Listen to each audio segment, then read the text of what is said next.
I was trying to look for the best place with the best lighting to record this.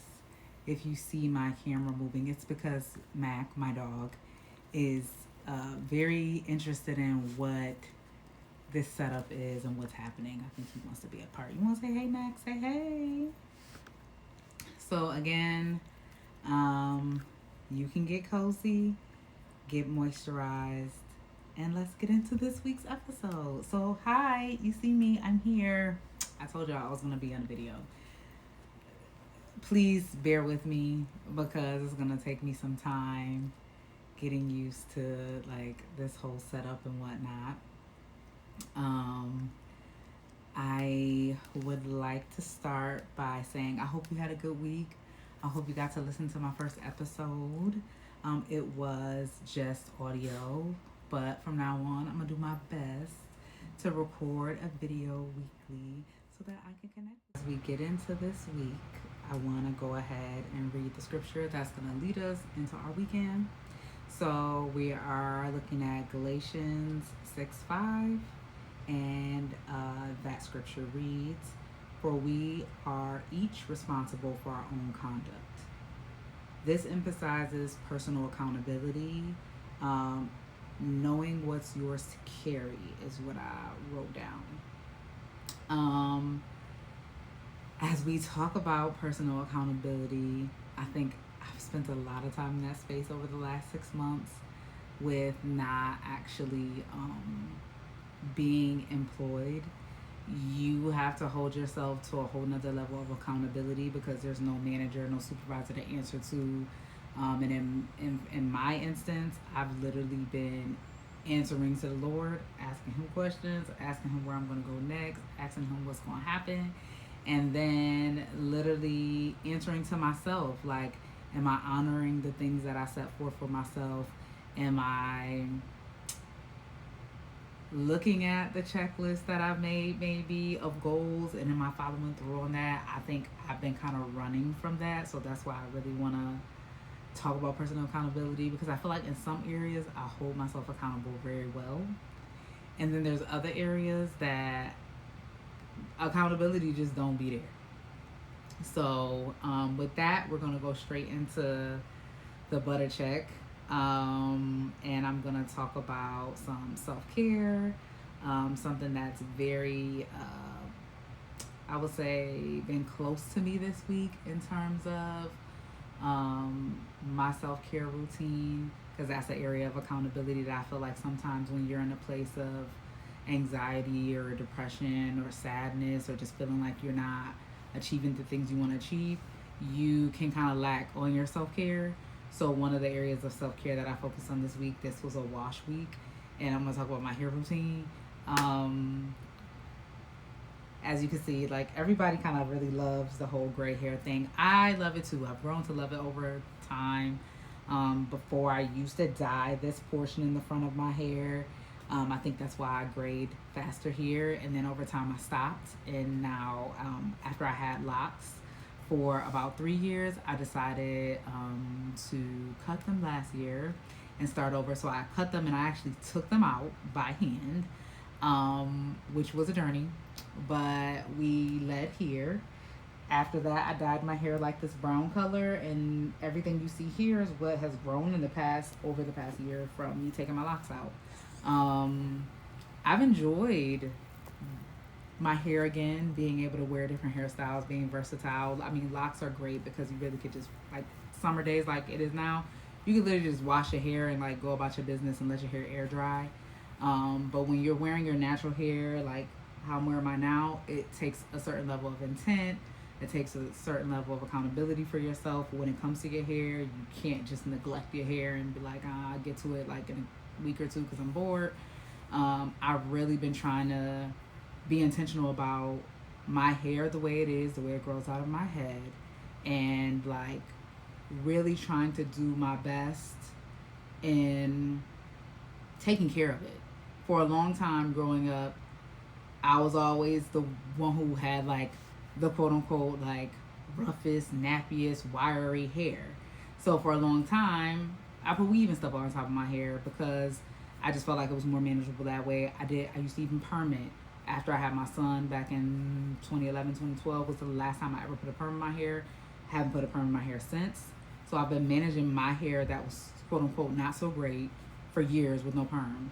And I think even now, being 40 years old, I'm literally just realizing what my hair needs. Like, my hair needs water, my hair needs moisturizer, my hair needs different kinds of shampoos and stuff like that. And just thank God for TikTok and Instagram, that love hate relationship, finding out products that work good for me. So I would say in the self-care check of products that I'm loving for my hair right now are Olaplex, and I'll probably put a picture of what I'm using in this video somehow. I'll figure out and put it up there or flash it up. I'm using Olaplex system. I used their conditioner in the past, and I thought the conditioner was great. I thought they had a leave-in conditioner, so I bought it on DoorDash one day, and it comes out, it's like a pre-treatment. So the other day when I went in there, I was like, let me actually just try this pre-treat system and see how it works for my hair. And I actually tried it today. It was the first day I tried it, and did my blowout how I usually do, and it worked good. So I used number 0 and 3, which is a pre-treatment. You spray it on, and then you put this leave-on stuff on there for 10 minutes, and then after that treatment sits, you rinse it out, and then you wash your hair. I did not use a shampoo. I actually used Nairobi's detoxifying shampoo with it, and I to clarify my hair, which I think is something that I learned about over the past couple months, about clarifying your hair so that it can reset and hydrate and get really clean the way it's supposed to. And then I follow up with the Olaplex conditioner, and then I just discovered Amika, I think it's pronounced Amika products, which I've been stalking. They're a little pricey, but Sephora has travel size, so you can try the stuff out. So I did buy the hydrating leave-in conditioner, which I used today. I liked it. I felt like I didn't have to use a lot, and it really hydrated my hair. But the fragrance was pretty strong, and I do have seborrheic dermatitis, eczema in my scalp, so I don't really know how it's gonna go with the fragrance. I mean, it smelled good, but it was a little bit too strong for me. But the detangling blowout spray, I might have the wrong name. I should have brought the products out, but I'll put that up too. That with my blowout was amazing. I really liked that. I really enjoyed the way my blowout came out today, and I would say based on everything I used today, my hair turned out really soft and manageable. I put nothing but blow dryer heat. I did not flat iron it. I'm going out tomorrow, so I'll probably flat iron it. And the Cure Care wax stick is my OG for it's 90 something degrees and I gotta lay my hair down. That is what I use. I don't use any gels or anything to lay my hair down. I use the Cure Care wax stick to keep the flyaways and stuff like that. But yeah, and I was a big castor oil person, and I'm becoming, because I make skincare products, I was like, I need to find the best oil that works for me. Just because castor oil is known to be good for hair, it doesn't mean it's the best oil for my hair. So for the next couple weeks, I'm going to try rosehip oil in my hair and see how that works, because it's a little bit lighter. It's not as heavy as the castor oil. I do notice my hair feels a lot lighter this time. Last wash, I used castor oil. It felt good, but it felt heavy, and I felt like it got dirtier faster. So that's going to be my butter check for this week. If I say I had a journal prompt or something that I want you to take from this week and actually try and write down, is what is a self-care area that you've been neglecting in terms of whether your body care, your skin care, your hair, and how do you want to go about increasing or enhancing that routine and making it better for yourself over the next 2 months, I'll say, over the next 60 days. So next part is the rant of the week. My rant of the week is gonna be about personal relationships along with the personal accountability, because I kind of want to keep the theme of whatever scripture I gave kind of embedded into the topics to an extent. So I've been single for I'd say 8 months now. I've been dating somewhat, not new people. I've dated not anybody new since probably February. In terms of dating new people, I'm not gonna lie, I'm in a space of not feeling very trusting. So I'm trying to figure out what that looks like, how to move forward, how to rebuild trust. Um, on some real, I kind of started Barima or transition. I did transition Barima to men's because I have a son and I want to be able to support my son in becoming a man and learning about hygiene and taking care of his skin and his body and stuff like that. That's probably the top priority. The second one, honestly, was to help me build trust and help me become more comfortable in speaking. I'm comfortable speaking to men, but like consistently when I'm working with male clients, I have to talk to men. I have to talk to them about their skin. Have to talk to them about personal things, and I have to trust them as a client or as a customer, as well as them trusting me as a practitioner in the aesthetic space, right? So I really kind of did it also to help me get comfortable and build better relationships with men. No lie, like I felt like if I felt that I couldn't trust a certain group of people, I needed to kind of thrust myself. I needed to thrust myself in that community so that I can feel better and know that men are trusting and trustworthy. Um, that's kind of how my beginning thought process. That was 3 years ago. I'm kind of in a different space now, and it kind of tracks a little bit still. But now I put my trust in God first, and then I trust that He brings the right people, and I trust that over time I'll heal and continue to heal and learn to trust better, and that God aligns me in a place of trust that when it's from Him, I will feel comfortable and I will feel led to trust and to be vulnerable again and to care for someone again and to be intentional. I feel like no matter what happens, I always go back into the dating scene with intent. I always go back with that same energy, with that same faith that I'm going to get the experience that I deserve. And I need to keep continuing to hold myself accountable and keep telling myself that I'm going to get the experience that I deserve. Because I think a lot of times with all of the noise in the clouded space, in the social media space, about dating, about men, about how we treat each other, it makes you feel like there's no hope. It makes you feel like this is all you're going to get. It makes you feel like you should settle. But I've been holding myself accountable as I get ready to embark back in the dating space and telling myself I'm going to get what I deserve because I know who I am and I know what I give and I know what I bring to any relationship or connection, whether it be business, personal, intimate, family, whatever. I know what I bring, I know who I am, and I'm deserving of all of the things that I desire and all of the things that God has for me. So that's my rant on that topic. I don't know how anybody else is feeling about this particular space or is in this similar space right now. I even went on a alcohol fast, even though I'm not a huge drinker. I don't really drink a lot, but typically if I go out with friends or if I go on a date, I typically drink cocktails.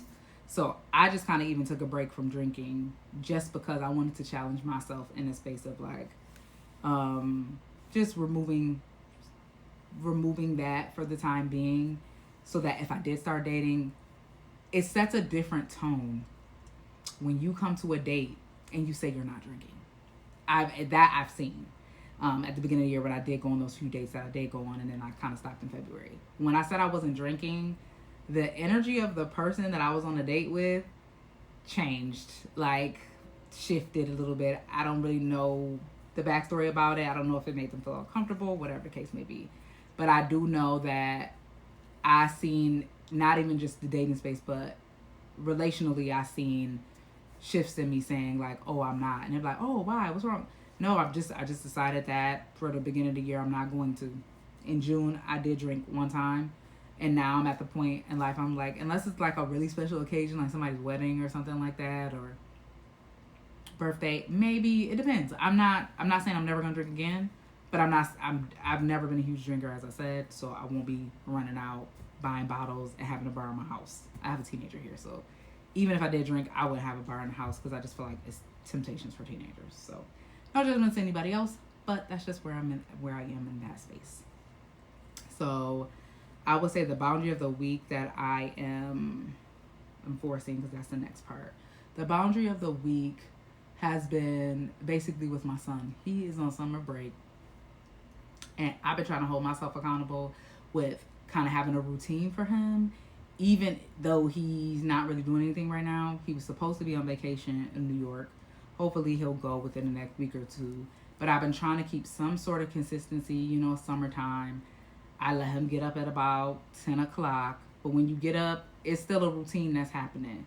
So the boundary of the week is not allowing him to sit in a slump and do nothing all day and just waste his summer away. So I'm actually going to do mommy camp starting next week. And every week we're going to have an activity to do, an activity or two to do throughout the week. I haven't decided. I know this week we're going to do maybe bowling or movies. There's a bunch of movies coming out. So next week we'll do probably a matinee or two. So that'll be our activity. I make sure he's active. So he goes out for at least 3 to 4 hours every day and goes plays basketball, plays with his friends. So he's doing that. But the next component is him doing something academic based. So I'm going to start looking around, trying to find something that is of interest to him that's academic based, because I don't want him to have a huge gap throughout the summer of him just sitting around doing nothing. So, yeah. That's pretty much it for this week. I feel like this one's kind of boring. I don't know. I told myself I'm going to be intentional since I'm going to be recording every week. I'm going to record at this time of day because I just like the way the lighting is coming in. So this is going to be my setup for now. And I like this little spot. It's cute. And if I were to set an affirmation for the week, it would be, especially since I'm, like I said, going back on the dating circuit, it would be you are deserving. And if there's anybody in that space that's re-entering the dating space, you are deserving. And number 2 will be to take your time. Take your time. I know that at 40, a lot of people feel like there's this clock that's ticking. We all have a clock that's ticking. We have no idea when that clock is going to end. Nobody knows that. So I think the best thing to do is be true to yourself, act with intention, but don't rush yourself into things because you think you don't have time. Because then you could potentially miss what you were really supposed to get because you rushed into something that wasn't for you. So if anything I have to say would be that. But that's the episode for this week. Say hello to my little furry friend, my fur babe. He clearly wants some attention. So I want you guys to have a wonderful weekend. Summer is officially here. Hope you have some great things planned.